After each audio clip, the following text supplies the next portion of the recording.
তালের ভরা মৌসুমে যদি এইরকম একটা পিঠা খাওয়া যায় তাহলে আর কি লাগে। তালের এই অসম্ভব মজার পিঠাটি আমি কিভাবে তৈরি করছি সেই রেসিপিটাই আজকে আপনাদের সাথে শেয়ার করব। তো প্রথমে এখানে আমি 1 কাপ সুজি নিয়েছি, এর সাথে আমি 1 কাপ দুধ দিয়ে দিচ্ছি। এরপর সুজিটাকে আমি কিছু সময় একটু মিক্স করে নিব, তারপর এটাকে রেস্টে রেখে দিব 10 মিনিটের জন্য। সুজিটা একটু নরম হয়ে আসলে এর সাথে আমি দিয়ে দিচ্ছি 1/2 কাপ ময়দা, এখানে চাইলে আপনারা আটাও ব্যবহার করতে পারেন। চিনি দিয়ে দিচ্ছি 1/2 কাপ, গুঁড়া দুধ দিয়ে দিচ্ছি 1/2 কাপ। এখানে চিনির পরিমাণটা আপনারা কম বেশি বাড়িয়ে কমিয়ে নিতে পারেন। সামান্য একটু লবণ দিয়ে দিচ্ছি, কারণ মিষ্টি খাবারে কিন্তু লবণ দিলে অ্যাডজাস্ট হয়ে যায়। এখন দিয়ে দিচ্ছি 1 কাপ তাল। এখানে তালের পরিমাণটা একটু বেশি দেওয়ার চেষ্টা করবেন, যেহেতু তালের পিঠা, তালের ফ্লেভারটা কিন্তু আসলে অনেক বেশি ভালো লাগে। তালের পিঠা এরকম কে কে পছন্দ করেন অবশ্যই কমেন্ট করে জানাবেন। কিন্তু এখন এই সমস্ত উপকরণটাকে আমি খুব সুন্দর করে আগে মিশিয়ে নিব। এখানে কিন্তু আগে পানি কিংবা দুধ ব্যবহার করবেন না, আগে খুব সুন্দর করে মিশাবেন, কারণ আগে যদি পানি কিংবা দুধ ব্যবহার করেন তাহলে কিন্তু তখন পাতলা হয়ে যাবে ব্যাটারটা। আমার ব্যাটারটা কিন্তু কোনো রকমের পানি কিংবা দুধ লাগেনি। তারপরে যখন মিশাতে মিশাতে একটু হালকা ঘন হয়ে এসেছে,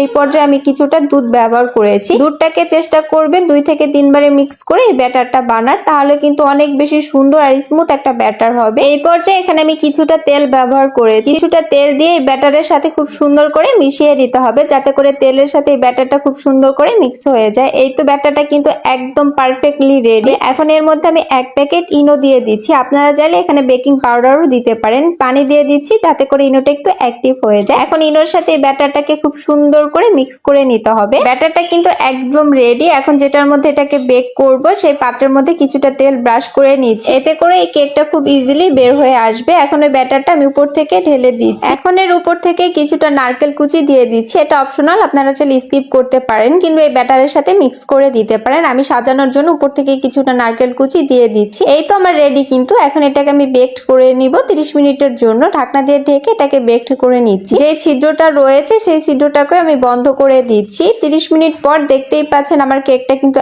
একদম রেডি। কাঠিটাও কিন্তু ক্লিন বের হয়েছে। আমি আপনাদেরকে গরম গরমই সার্ভ করে দেখাচ্ছি, আপনারা চেষ্টা করবেন এটাকে একটু ঠান্ডা করে তারপর মোল্ড আউট করার। একদম ইজিলি কিন্তু এটা বের হয়ে এসেছে। কতটা পারফেক্ট, কতটা সুন্দর, একদম নরম তুলতুলে। এখানে কিন্তু কোনো রকমের ডিমও ব্যবহার করিনি। তালের বিবিখানা পিঠা কিংবা তালের কেক বলতে পারেন এটাকে। এটা খেতে যে কতটা বেশি মজার, একবার হলো আপনারা বাসায় ট্রাই করে দেখতে পারেন। এই তালের ভরা মৌসুমে একবার হলে অবশ্যই আপনারা ট্রাই করবেন। এটা দেখতে যেমন সুন্দর, খেতে কিন্তু মাশাআল্লাহ অনেক বেশি মজার হয়েছিল। আমার বাসার সবাই অনেক অনেক বেশি পছন্দ করেছে। একদম পারফেক্টলি তালের কেক বলতে পারেন এটাকে। এখন আপনাদেরকে একটু কেটে দেখাচ্ছি, কতটা গরম, কিন্তু গরম অবস্থাতেই কেটে দেখাচ্ছি কতটা সুন্দর লাগছে। আমার তো দেখে আবারও খেতে ইচ্ছে করছে। যারা তাল পছন্দ করেন তারা অবশ্যই এভাবে তৈরি করবেন আর বাসার সবাইকে নিয়ে এনজয় করবেন। আশা করছি আমার এই আজকের রেসিপিটি সবার ভালো লেগেছে।